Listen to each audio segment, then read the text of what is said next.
Hello my dear students, welcome है आपका मेरे यूट्यूब चैनल मैथ गुरु में। आज हम क्लास 10th एक्सरसाइज 5.3 समांतर श्रेणी के क्वेश्चन नंबर 15 और 16 सॉल्व करेंगे। 14th क्वेश्चन तक हम हल कर चुके हैं। आज हमारा 15th क्वेश्चन है, निर्माण कार्य से संबंधित किसी ठेके में एक अनिश्चित तिथि के बाद कार्य को विलंब से पूरा करने के लिए जुर्माना लगाने का प्रावधान इस प्रकार है। पहले दिन के लिए 200 रुपये, दूसरे दिन के लिए 250 रुपये, तीसरे दिन के लिए 300 रुपये इत्यादि। अर्थात प्रत्येक उत्तरोत्तर दिन का जुर्माना अपने से ठीक पहले दिन के जुर्माने से 50 रुपये अधिक है। पहले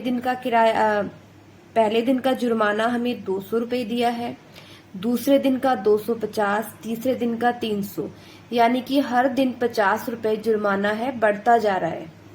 चौथे दिन होगा 350, पांचवें दिन 400।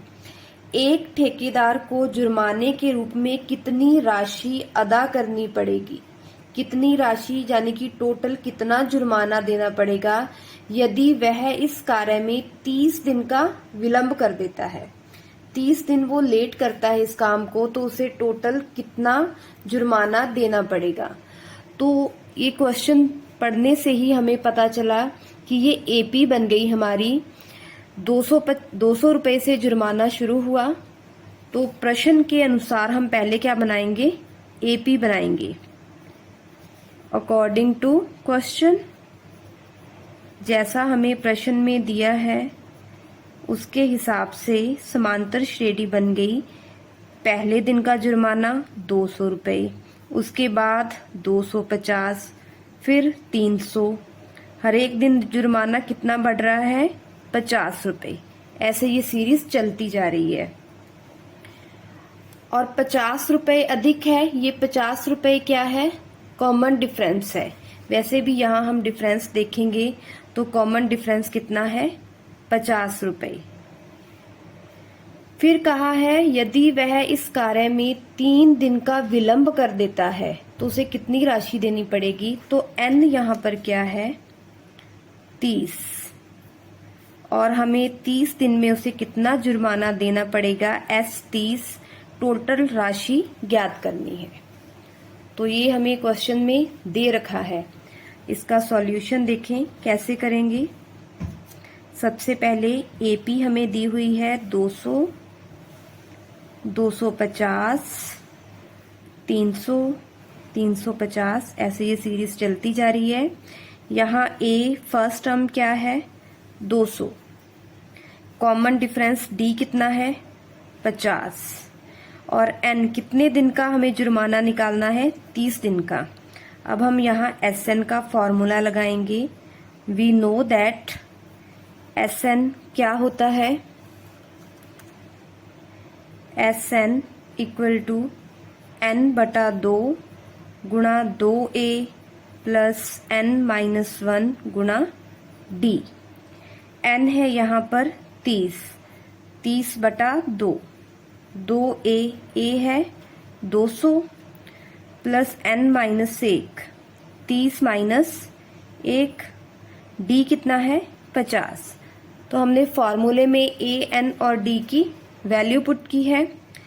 2 से भाग देंगे तो यहाँ क्या आ गया? 15।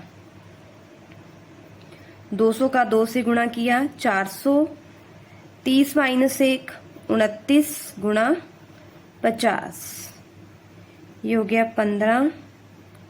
400, 29 का 50 से गुणा किया, ये आ गया 1450। ये आएगा 15 गुणा 400 में 1450 जोड़ेंगे तो 1850, और इसका 15 से गुणा किया तो कितना आ गया?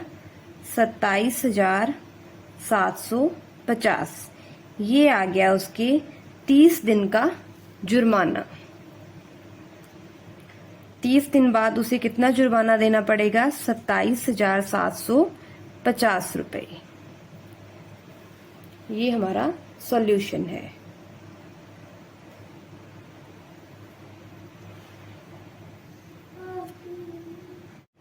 अब नेक्स्ट 16th क्वेश्चन है हमारा, किसी स्कूल के विद्यार्थियों को उनके समग्र शैक्षिक प्रदर्शन के लिए 7 नगद पुरस्कार देने के लिए 700 रुपए की राशि रखी गई।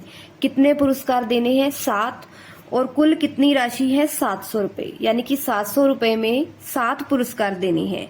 यदि प्रत्येक पुरस्कार अपने से ठीक पहले पुरस्कार से 20 रुपए क्या है? कम है, तो प्रत्येक पुरस्कार का मान ज्ञात कीजिए। क्वेश्चन समझ आ गया? टोटल 700 रुपए है, 700 रुपए से 7 पुरस्कार खरीदने हैं और प्रत्येक पुरस्कार क्या है? अपने ठीक पहले पुरस्कार से 20 रुपए कम है। अगर हम मान लेते हैं, हम मान लेंगे कि पहले पुरस्कार की राशि क्या है? x रुपए। माना प्रथम पुरस्कार की राशि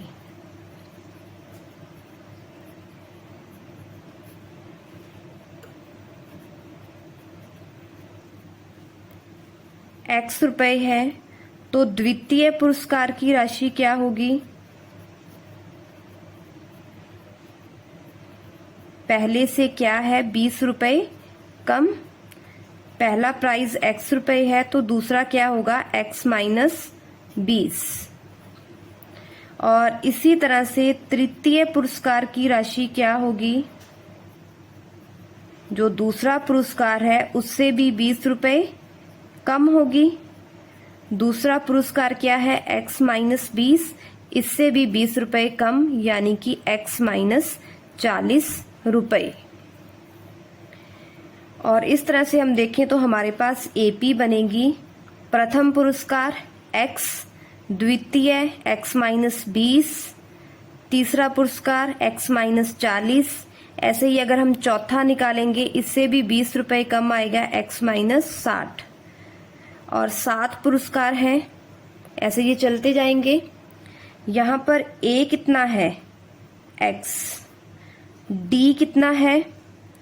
माइनस 20, क्योंकि पहले पुरस्कार की राशि, जो दूसरे पुरस्कार की राशि है वो पहले से 20 रुपए क्या है? कम है, तो माइनस लेंगे। वैसे भी आप सेकेंड टर्म में से फर्स्ट टर्म माइनस करोगे तो माइनस 20 आएगा। और n कितने पुरस्कार देने हैं हमें? 7। और हमें कुल राशि दी हुई है SN, यानी कि 7 पुरस्कार की राशि कितनी है? 700 रुपए। तो हम SN का फॉर्मूला लगाएंगे। SN क्या होता है? n/2 गुणा 2A प्लस n-1 गुणा D, और ये कितना दे रखा है हमें? 700। यहाँ हम n की वैल्यू रखेंगे। n है 7, 2A, 2 गुणा A कितना है? x। प्रथम पुरस्कार हमें पता नहीं है, हमने x माना है। n-1, 7 माइनस 1, और D कितना है? माइनस 20 बराबर 700।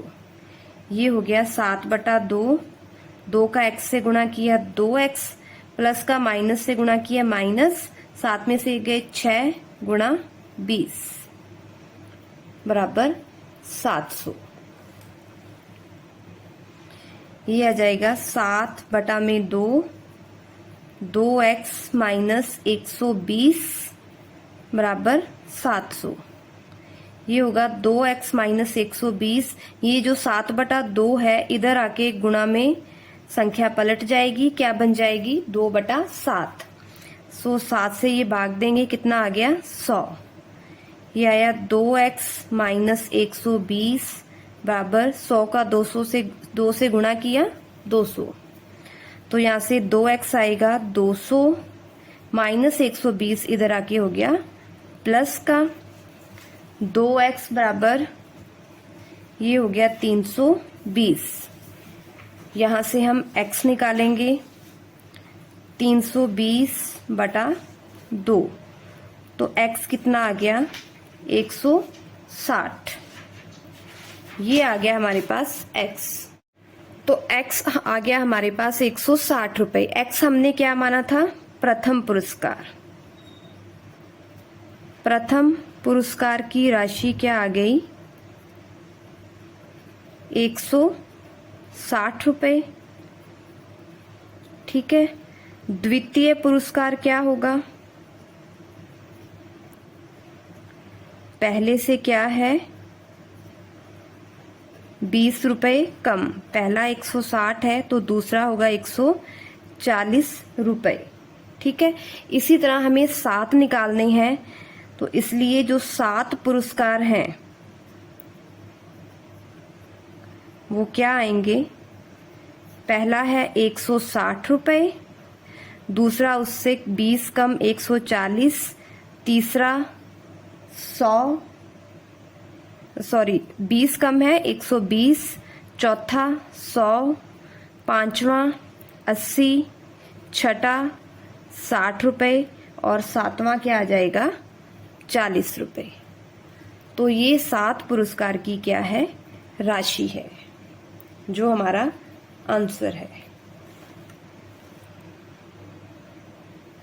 तो मैं उम्मीद करती हूँ ये दोनों क्वेश्चन आपको समझ आ गए होंगे। बिल्कुल आसान से क्वेश्चन है। सबसे पहले आपने क्वेश्चन को अच्छी तरह से पढ़कर समझना है कि क्या क्वेश्चन में दिया है और क्या हमें ज्ञात करना है, और उसके बाद इनकी अच्छे से प्रैक्टिस करनी है।